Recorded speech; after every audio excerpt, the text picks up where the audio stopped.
السلام علیکم ورحمۃ اللہ وبرکاتہ۔ امید ہے آپ خیریت سے ہوں گے۔ آج کا بیان بہت خاص ہے، عشق رسول میں ڈوبا ہوا یہ بیان ہے۔ صحابی رسول رضی اللہ تعالیٰ عنہ کا عشق اس میں جھلکتا ہے اور ہمیں یہ جینے کا طریقہ بتاتا ہے جو ہمارے بچوں کے لیے، ہمارے رشتہ داروں کے لیے، ہمارے ہر عزیز کے لیے ہے، کیونکہ زیادہ سی پریشانی میں آج بندہ ڈپریس ہو جاتا ہے۔ ڈپریشن، ہائی اسٹریس کی بیماری بہت چل رہی ہے، آدمی پریشان ہو جاتا ہے، اس میں آدمی کو کھانا پینا، سونا جاگنا سب خراب لگنے لگتا ہے۔ لہٰذا اس بیان کو آپ دھیان سے سنیں، غور سے سنیں، اس کو زیادہ زیادہ سننے کے بعد شیئر بھی کریں، انشاءاللہ ضرور مزہ آئے گا۔ میں ہوں کبیر احمد قادری الحسان، آپ ہیں مائی امام پر۔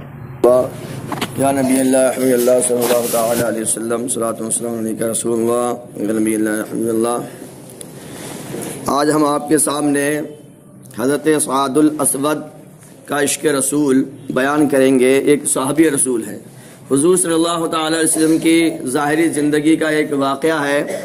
ایک صحابی رسول تھے حضور کے جانثار، ان کا نام سعد ہے، مگر ان کا رنگ جو تھا بلیک تھا، بہت زیادہ کالا رنگ تھا، اس لیے ان کے نام اسود جڑ گیا تھا۔ عربی میں اسود بلیک کو کہتے ہیں، بہت زیادہ ہی بلیک تھے، جیسے کعبہ شریف کا غلاف ہے نا ویسے ہی۔ تو حضور اکرم صلی اللہ تعالی علیہ وسلم کے پاس رہا کرتے تھے، اسی وجہ سے ان کی شادی نہیں ہو سکی تھی، ابھی شادی نہیں ہوئی تھی، کالے بھی تھے اور کوئی اپنا ان کا گھر بھی نہیں تھا، حضور کی بارگاہ میں رہا کرتے تھے، اسی لیے کوئی شخص کالے ہونے کی وجہ سے ان کو اپنی بیٹی دینے کے لیے تیار نہیں تھا۔ ان کی شادی کی بڑی تمنا تھی، آخر کار انہوں نے ایک روز اللہ کے رسول صلی اللہ علیہ وسلم سے عرض کیا کہ میں شادی کرنا چاہتا ہوں، مگر کوئی لڑکی میری شکل کی وجہ سے شادی کرنے کو تیار نہیں ہے۔ ہمارے نبی نے ان کی شادی عمر بن وہب کی بیٹی سے کروا دی، جو بہت ہی خوبصورت تھی۔ حضرت سعد اب تو پھولے نہ سمائے، یہ لمحہ حضرت سعد کی زندگی کا سب سے خوبصورت لمحہ تھا۔ اسی خوشی میں کچھ کپڑے خریدنے بازار چلے گئے۔ دلہن سے ملنے کا شوق ان کے دل میں انگڑائیاں لے رہا تھا اور وہ دلہن کے لیے بھی کچھ چیزیں خریدنا چاہتے تھے تاکہ پہلی رات میں کچھ نظر کر سکیں۔ اتنے میں اللہ کے رسول کا اعلان سنا کہ کوئی پکارنے والا پکار رہا تھا، اللہ کے شہسواروں جہاد کے لیے نکلو۔ شادی بالکل تیار تھی ان کی، اور ایک تو بندہ وہ کہ جس کی شادی کوئی کرنے کو تیار نہ ہو، شادی ہو ہی نہیں رہی ہو، اور حضور نے بھی ایک بہت ہی قبیلے کے سردار کی خوبصورت بچی سے ان کا رشتہ طے کرا دیا، شادی ہونے والی ہے۔ حضور اکرم صلی اللہ تعالی وسلم کے اشارے پر یہ کچھ سامان دلہن کے لیے خریدنے کے لیے گئے ہیں بازار میں۔ اسی بازار میں ان کو اعلان سماعت کرنے کو پڑتا ہے، یعنی اعلان سنتے ہیں کہ مسلمانوں پر، اسلام پر کافروں نے اٹیک کرنا چاہ رہے ہیں، لہذا مسلمانوں کی اسلام کو ضرورت ہے۔ اب یہ دیکھیے یہ کیا کرتے ہیں، اللہ کے شہسواروں جہاد کے لیے نکلو اور جنت کی خوشخبری پاؤ۔ یہ اعلان سن کر سعد بڑی کشمکش میں مبتلا ہو گئے، اس لیے کہ ایک طرف تو عشق رسول تھا جو پکار رہا تھا، اور دوسری طرف دلہن کی محبت، اس دلہن کی محبت جس کی تمنا زندگی بھر سے کر رہے تھے۔ سعد گہری سوچ میں پڑ گئے، کروں تو کیا کروں، دلہن کے پاس جاؤں جو اس وقت سنجی صبری انتظار میں بیٹھی ہے، یا جہاد کے لیے نکلوں۔ آخر کار حضرت سعد پر عشق رسول ہی غالب آیا اور بازار ہی سے جنگ کے میدان کی طرف نکل گئے۔ گھر نہیں آئے پھر، بلکہ میدان جنگ کی طرف نکل گئے۔ اور قربان جائیے ایسے سچے عاشق رسول پر کہ جس نے اپنی پہلی رات شادی کی عشق رسول پر قربان کر دی اور ایک لمحہ کے لیے بھی مڑ کر پیچھے نہیں دیکھا۔ میدان جنگ میں پہنچتے ہی گھوڑے سے کودے اور آستین چڑھاتے ہوئے دشمنوں کی صف میں گھس گئے اور شہید کر دیے گئے۔ اللہ کے نبی نے فرمایا سعد کو فرشتوں نے غسل دیا ہے۔ یہ ہوتی ہے عشق رسول۔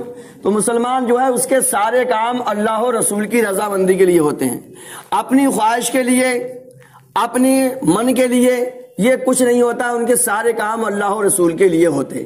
تو یہ صحابہ اکرام میں بہت سارے ایسے واقعات ہیں جو کہ بتاتے ہیں کہ شادی کی پہلی رات ہے یا شادی ہونے والی ہے، رخصتی ہونے والی ہے، مگر انہوں نے دین اسلام کو اور حضور کی محبت کو ترجیح دی۔ تو اس طرح سے یہ ایک شہید بن گئے، اور حضور اکرم صلی اللہ تعالی وسلم نے شہداء کی بڑی تعریفیں فرمائی ہیں۔ کیوں؟ اس لیے کہ اللہ پاک نے قرآن شریف میں فرما دیا اے مومنو، یہ نبی تمہاری جان سے زیادہ تمہارے مالک ہیں۔ ہماری جان سے زیادہ مالک ہمارے پیارے آقا صلی اللہ تعالی علیہ وسلم ہیں۔ اسی لیے کہتے ہیں دوستو، سوسائڈ کرنا اسلام میں جائز نہیں ہے۔ کیوں؟ اس لیے کہ ہم اپنی زندگی کے مالک نہیں ہیں، ہماری زندگی یہ اللہ اور رسول کی امانت ہے۔ اللہ نے اپنی مرضی سے ہمیں پیدا کیا ہے اور اللہ اپنی ہی مرضی سے ہمیں اس دنیا سے اٹھائے گا، ہم اس میں اپنا کوئی انٹرفیئر نہیں کر سکتے ہیں۔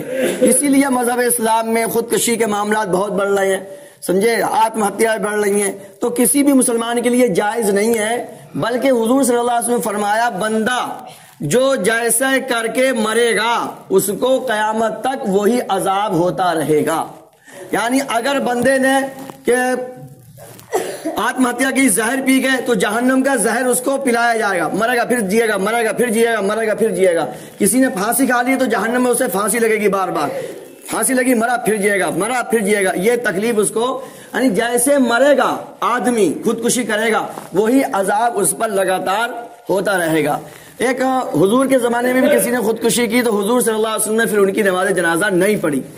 تو یہ ہے کہ خودکشی کا دیکھیے آدمی پہ پریشانی آتی ہیں، پرابلم آتی ہیں، چیلنجز آتے ہیں، ڈیزاسٹر آ جاتے ہیں، تو ایسا نہیں ہے۔ اللہ پاک نے فرمایا ہے کہ کوئی بھی مومن اللہ کی رحمت سے نا امید نہیں ہوتا ہے۔ اللہ کی رحمت سے امید چھوڑ دینا یہ کافروں کا کام ہے، مومنوں کا کام نہیں ہے۔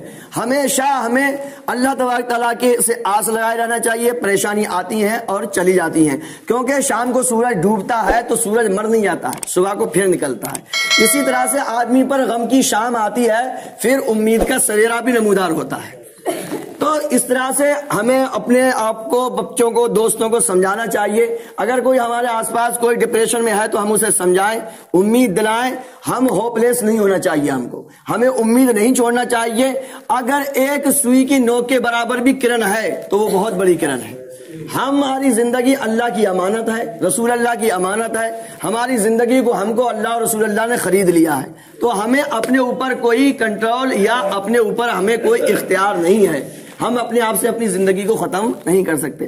اور دوستوں، لوگ سمجھتے کہاں ہے کہ مر کے زندگی کام ختم ہو جائے، کام شروع ہوتا ہے، کھیل ختم نہیں ہوتا ہے مرنے کے بعد، مرنے کے بعد کھیل شروع ہوتا ہے۔ سمجھے نہیں سمجھے؟ یہاں کی پوری زندگی مان لو پریشانی میں رہو، اور آخرت کی ایک سیکنڈ کی پریشانی اس پوری دنیا کی پریشانی سے کئی گنا زیادہ ہے۔ یہاں کچھ نہیں ہے۔ یہاں میرے دوستو، ہم اپنی زندگی کو گنیں، کتنے، مثال کے طور پر اگر کسی کی 40 سال عمر ہے، 30 سال ہے، 30 سال میں وہ گنیں کہ اس کو آرام کتنے دنوں ملا اور پریشانی کتنے دن ملی، تو 1% بھی اس کی پریشانی نہیں نکلے گی۔